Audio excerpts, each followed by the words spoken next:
At 6:17 a.m., James Harper clocked in for work at the Northfield Steel Factory. It was still dark outside. The air was cold. The building was quiet in a way that made ordinary sounds feel louder than they should. James had done this hundreds of times before. The same parking spot, the same entrance, the same routine. Nothing about that morning suggested it would be his last. At 6:45 a.m., an emergency call went out from inside the factory. A worker had fallen. By the time supervisors arrived, James Harper was already motionless at the base of a steel loading platform. Within minutes, the word accident was used.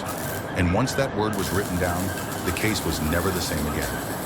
James Harper was 34 years old, quiet, careful, reliable. Co-workers often described him as overly cautious. He double-checked equipment. He avoided damaged platforms.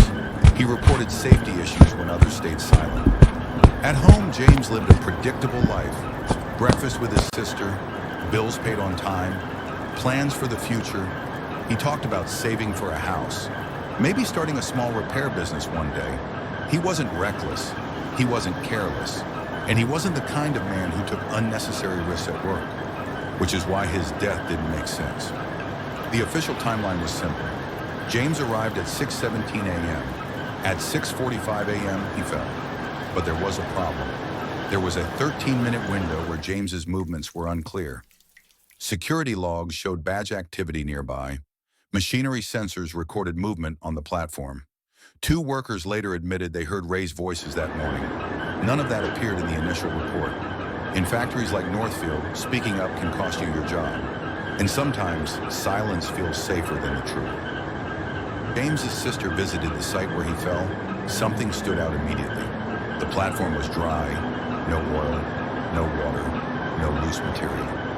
James's non-slip boots were clean, and the broken railing hadn't snapped from the fall. Maintenance reports showed it had been loose for weeks. That meant the platform was already dangerous, and anyone familiar with the site would have known exactly where someone could lose balance. Police arrived, took photographs, asked a few questions, and then they left. There was no forensic reconstruction, no detailed separation of witnesses. The coroner ruled the cause of death. Blunt force trauma, consistent with a fall. That phrase mattered, because once a death is ruled an accident, responsibility disappears. No charges, no arrests, no accountability. And that benefited everyone except James. James had ongoing tension with a co-worker named Tony Walters. Tony had a reputation, a short temper, loud arguments. James had reported him quietly off the record. In the weeks before his death, co-workers overheard arguments near heavy machinery. Comments like, "Accidents happen in places like this." Later, those comments were dismissed as jokes. But in industrial environments, threats don't always sound like threats. Sometimes they sound like warnings. When a private investigator reviewed the CCTV footage frame by frame, he noticed something no one had mentioned: a shadow, standing just behind James seconds before the fall. The camera didn't capture a push, but it captured presence. James was not alone. The night before James died, his phone rang, an unknown number. The call lasted less than a minute. After that call, James stopped responding to messages. When asked about it, he said only one thing: "Work is getting tense."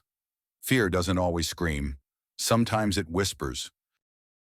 As the investigation continued, a pattern emerged: near-miss accidents, equipment failures, falls that easily could have been fatal.